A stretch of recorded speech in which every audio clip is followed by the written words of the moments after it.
friend Chanchito says Yeah. hello. Thanks for the Chanchito. He has found a little home right here on my desk. For those who are listening, as opposed to watching, Cameron, can you explain what a Chanchito is?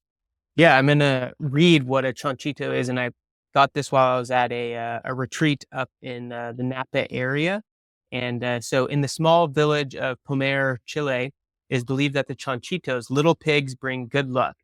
Three-legged Chanchitos are especially fortunate and are traditionally given to friends as a token of goodwill, love, and so my good friend over there, JDM, got one of the three-legged Chanchitos. I did give him the gingery one, just to because we share the redness, and so I gave him that one as well.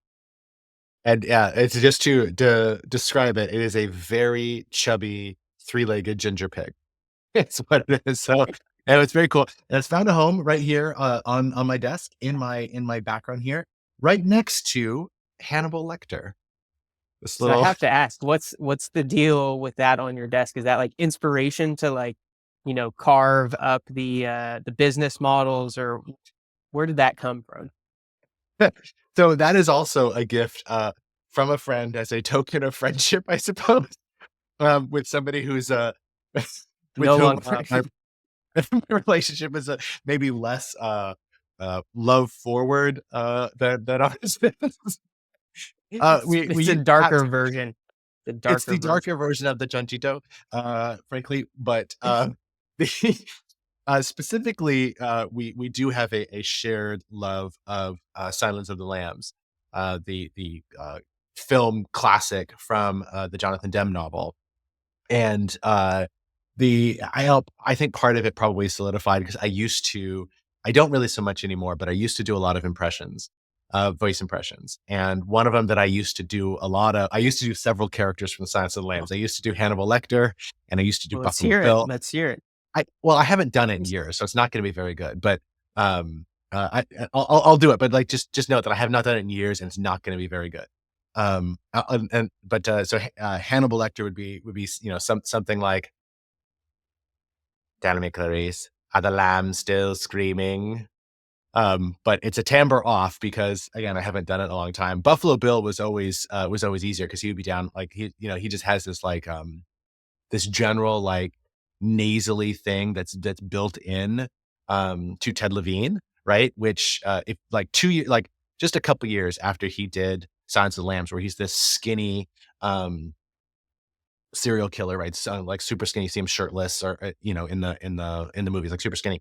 He's like 30 pounds heavier, not fat, but like 30 pounds heavier and bald. And just a couple years later when he did like Heat, and then a few years after that he did Monk, the TV show. He was the uh main detective on Monk, the actual detective, not the private eye. So it's super weird to see him do that, but he still had that, like really deep, kind of nasally voice. And he just always had that. And so, he just, yeah. Anyway, it was very easy to do. If I practiced it for like 10 minutes, I'd be right back up. Anyway, so yeah, I have a Chanchito and Hannibal Lecter as a symbol of friendship on my desk. There you go. Nice. We have all of our collections on our desk here. So We do. And that the next episode of Zero Attraction, we'll have to take a look at your tchotchkes. I've been to your office. I know you've got a ton up on the windowsill there. there Uh, we go. some of them kitschy. Yeah, you've got cereal boxes and all kinds of things. So Yeah, that could be our top of the podcast fun item on the desk or something. We'll have to just come up with grab an that. overview of the That. tchotchke. Well, with that, welcome to Zero Attraction, a podcast not about Hannibal Lecter and Chanchitos and tchotchkes, but about how first-time founders create companies that scale. Regular co-hosts back at you for another week. We are guestless again this week. I'm JDM, aka Josh David Miller, here, of course, with my good friend Cameron Law. Cam, how are you? I'm doing good. It's another week ahead of us, another week of supporting founders and launching and growing. So excited to be back in the studio, albeit not together actually in person this time, but nonetheless, we'll have a great discussion. That's awesome. We're super short on time, I know today, so we'll just dive right into an episode that we are calling the "Don't Practice What You Don't Know" edition of Zero to Traction. And so we were just talking in our traction lab conversation right before this about in a slightly different context about the importance of knowing what it is that you're trying to go for and what it is that you're trying to do. And that a lot of founders, we're not speaking about ones in Traction Lab. This is more just about how we design programs for founders. But that a lot of founders will sort of blindly go down a path and do all of this work that kind of feels productive, but isn't, because it isn't building towards something. And so we started using this little metaphor of getting in all the repetitions before you've mastered the movement. And I think there's and so we said, like, this may a good, podcast topic, kind of riff on this for a minute. And so I want to throw in right now, the flip side of that. And then we can just kind of take the conversation wherever we want to go. And I'll let you kick things off. Yeah. But the flip side of that is that we also tell people to be biased toward action and to do as opposed to stay trapped in their head. So there's a tension there that we'll be sure to refer to. But just on this, like, kick us off. I love that. Well, thanks for teeing up the context here for the conversation. And we've chatted in past episodes where we said about kind of key milestones or where are you heading next, and that ultimately you want to have a general direction. You might not know exactly what the end is because it might be a ways out, or also you're exploring the unknown. But having some intentionality of I'm headed in this general direction will help you actually pull out the learnings and actually have an anchor in the ground to be able to set and going forward. But, a key component to that is not just having activity for activity's sake. What's that goal you have in mind to ultimately learn or disprove? So then you're actually having that intentionality to set up this in a particular way. And I think a couple of the things on the opposite side of it, what comes to mind is, I know I've been I did a train for a marathon last year and then also this year, and kind of tying some of those actions. If I just went for run's sake, but not really tied it to, like, am I doing things to really, grow my anaerobic or my aerobic, right? Like, what am I actually doing with these intentional exercises will help me actually get to that goal, but also be healthy along the way. And I think that that's a really key thing as you think about yourself as a founder and building a startup was, one, how do you maintain your own momentum and energy and headed in the right direction, right? You might be doing a lot of activity and that starts out feeling good. You're, hey, I'm making quote unquote progress because I'm doing things that feel productive, but might not actually lead to learning. But you see, months or quarters down the line, you're like, I'm nowhere different than I was yesterday because you didn't have the intentionality to set that marker and see where that activity ultimately led into where you're headed with the startup. And so that was just kind of one of the things that I wanted to pull out was like that I feel is also could be a leading indicator for potential burnout as a founder is you're not doing movements or action that leads you to a key component that will actually unlock your business. And so that's just some of the context I wanted to bring in, and maybe we'll pass it over to you if there's some additional thoughts that come from that. Yeah, I think I love, everything that you said about that. I think you use this word momentum, right?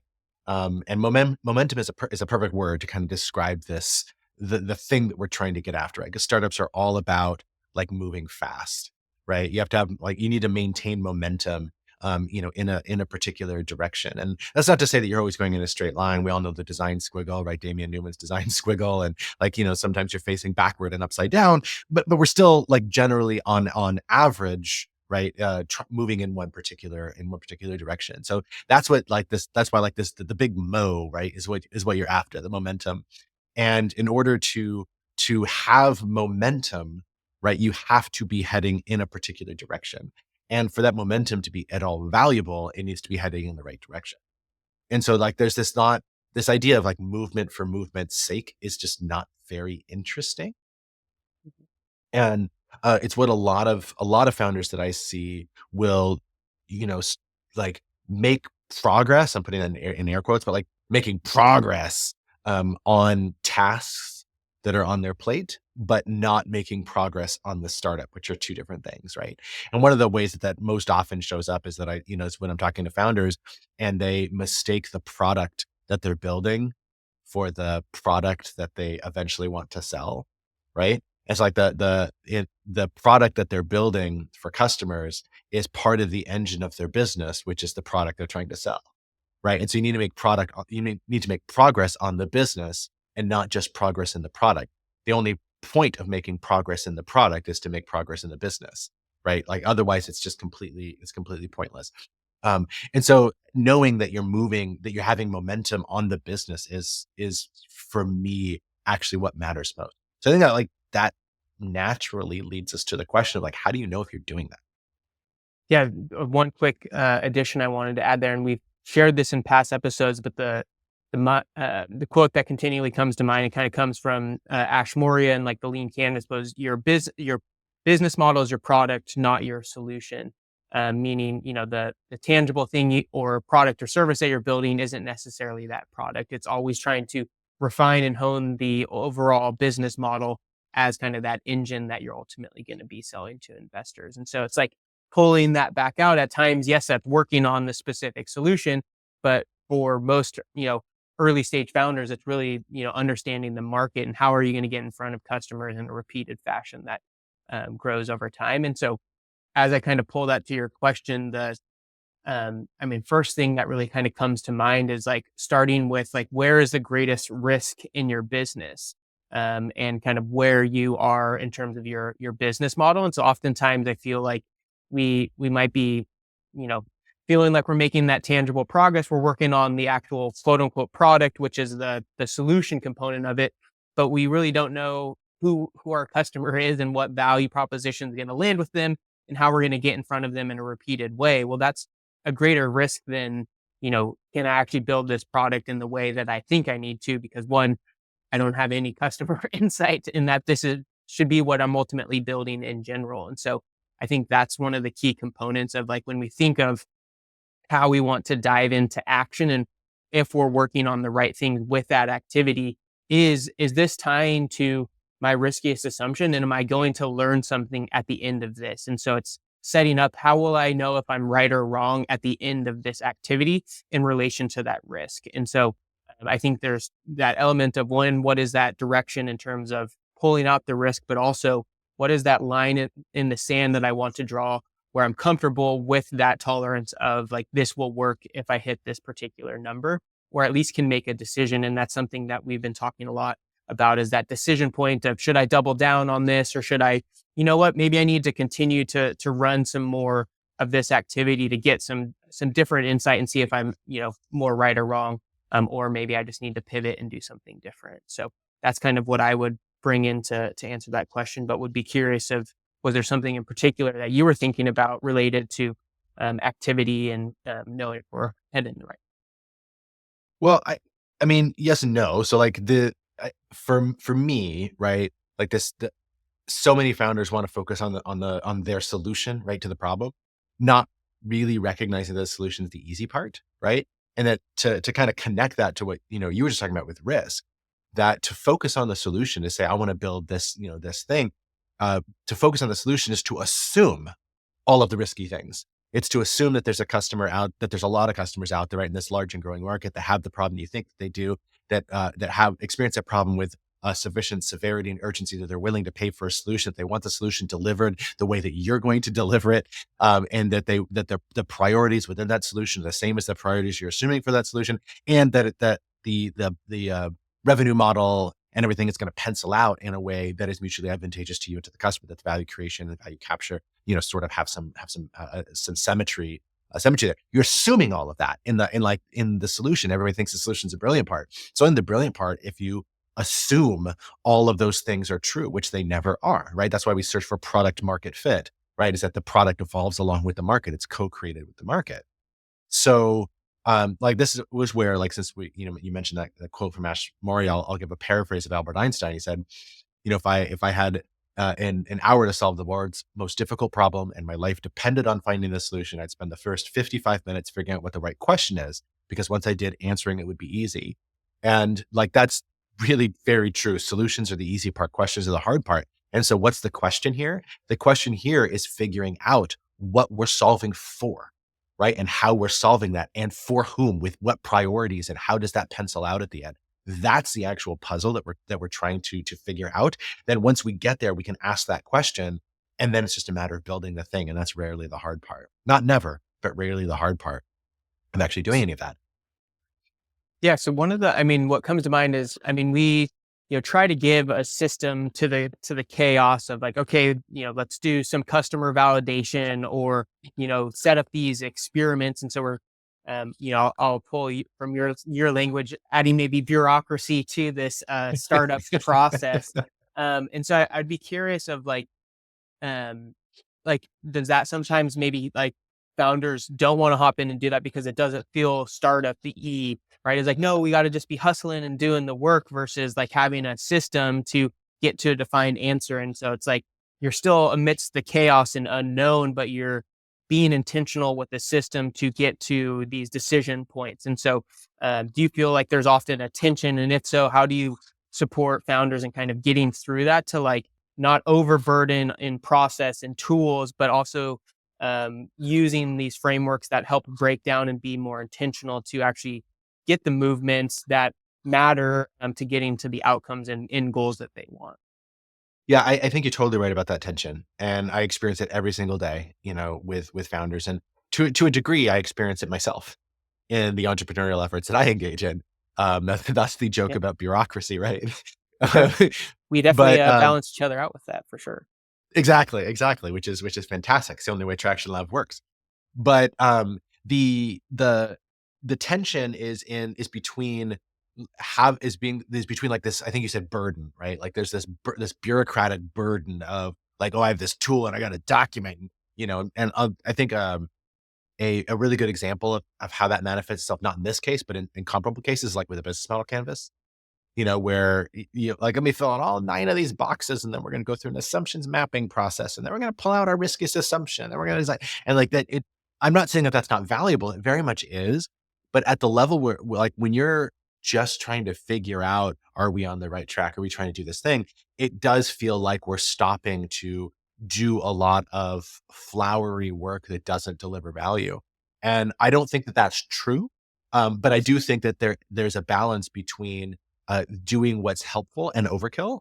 And so this is why, like, the stuff that we use for Traction Lab is super, super lightweight. They're literally Google Docs. Like, we're not, this is not this fancy like system to follow. It's just like, well, like, you need to figure out where you're going, right? So that's the next big milestone, the next big decision you're trying to make. And then within that, you need to have some decision points along the way that show that, for which you need to gather sufficient evidence so you can make a decision that affirms you're on the right track, or you need to move, right? So super lightweight outline. That's a couple of bullets with a couple of sub bullets to say, like, this is the kind of evidence I want to gather for the next decision point. Like, I need to validate this go to market strategy, right? Like, that might be one of the decision points. And then now you have this decision point, which is it's a pretty fast and rapid exercise to do that. And that's the direction that you're setting. That's the direction we want to go walk. Then it's like, okay, well, now we need to log some experiments, right? And this is where, like, most founders do not want to write down experiments. They even, like, they're going to constantly say that they're running experiments. They're going to constantly say that they're testing things, but they're not. They're not testing anything because they never wrote anything down in advance. It's like what gets measured is what gets improved, right? What you write down is what you test, and what you test is what you learn about. What you learn about is what you can improve. So, like, if it all literally does, like, there's an extraordinary, absolutely mind blowing power of writing down what you're trying to figure out, and it doesn't take a lot. And I think that there's two challenges with it. One is like that there's that, like, bureaucratic resistance to writing it down, but there's a second part of it, which is I think far more pernicious. What? That I might be wrong. Well, I think so, and, like, the more immediate version of that same insecurity is that I don't know what experiment I'm running, and if I am forced to write it down, I'm going to discover I don't know what I'm running. This is why you see all these founders saying, like, "Oh, I'm gonna run an ad and see what happens," right? It's because they're not defining an actual experiment. I don't know what success looked like, so I'm just gonna see what happens. Well, who cares? Like, who cares if you just see what happens? No, you want to figure out, like, can ads be an efficient and cheap way of getting new customers? That's an interesting question. Just saying, like, wonder what happens if I throw up an Instagram ad. Like, I don't know. Why do I care? Like, it doesn't matter because there's no forward momentum. It's not taking you anywhere because we never step back to say, this is what it would look like to succeed. Now let's go figure out if we can be successful in that effort. Yeah, I think just connecting a couple of dots, and I think one of the impacts that it also has long term was as you go into the fundraising process, you have a much clearer story of how you got to where you are and where you're going next, because you actually have that whole, milestone mapped process that yeah, I might have had some failures along the way, but this is how I've pivoted the business to get to where I am versus like, oh, wait, you said you were this type of business. How'd you get to there? And if you can't articulate, here's the experiments that I ran and how that ultimately changed the way I'm thinking about our startup. It kind of, doesn't land super well versus here's the system that we, stuck to and the experiments that we ran that allowed us to get to the current state of the startup that's now in traction and rocking and rolling. Right. And so you can demonstrate that you have those behaviors, which is definitely, I think a couple of the T's, right? It was the team aligned on that type of effort. And then also, if you do get to those traction points, here's the like way in which we've done it. And then overall that builds that theory for you in getting to that next round. So, just trying to connect some dots from some other things that we've articulated, but, um, you know, I think Yeah, that's kind of the key. thanks for doing that. I think that's important. Like, it all connects, right? There's a grand theory, behind all this. And the last thing that I'll say on this, and then we'll move to our frivolous thoughts for this episode, is that it, a lot of times when we tell founders to do this, they feel like we're telling them to slow down, and they're like, "You're always telling us to move fast and telling us to slow down." And it's not. We're actually not telling you to slow down. We're telling you to speed the fuck up. And the difference here is that what you're doing now feels like you're moving quickly, but you're going nowhere in a hurry. And what we want you to do is be intentional about where you're going so that you can get there really freaking fast. To find the places where it's critical to know if you're wrong and find if you're wrong fast. Fail, it's like we want to have cheap fails, we want to have fast fails, but we don't want to have epic fails. And this is the only way to really avoid, going down that path. This is actually about moving faster, not about moving slower. Love it. All right. Well, with that, we've come to the end of our time here today, unfortunately, for a short episode of Zero to Traction. But with that, let's go into some frivolous thoughts. Where are you? Um, do you have a good frivolous thought We're or? obviously we're highly prepared for this episode. So I will share one. This will be super quick. Just an update. So I mentioned a while back that I had started the Amazon Prime series, The Rings of Power season 2. And so I am one episode away from the end. And if you're saying, how is it taking you so long to get to the series? Well, you try doing it when you have a toddler. But I'm nearly to the end of this series. One episode left. I can't wait to watch the last one. It's not the best show ever, by any stretch, but it is extraordinarily rich and very compelling. And it's super fascinating to see such um, a deeply detailed rendering of a fictional world. And I don't just mean visually, although the show is actually visually quite cool, but like it's there's just so much of the world that this is supposed to take place in that doesn't have to be there, that makes it very interesting. And because of when the show takes place, a lot of this detail is not found in Tolkien's original work. There's implications of the presence of things, but all the details were left undrawn because they weren't relevant to the time period that Tolkien was telling the stories.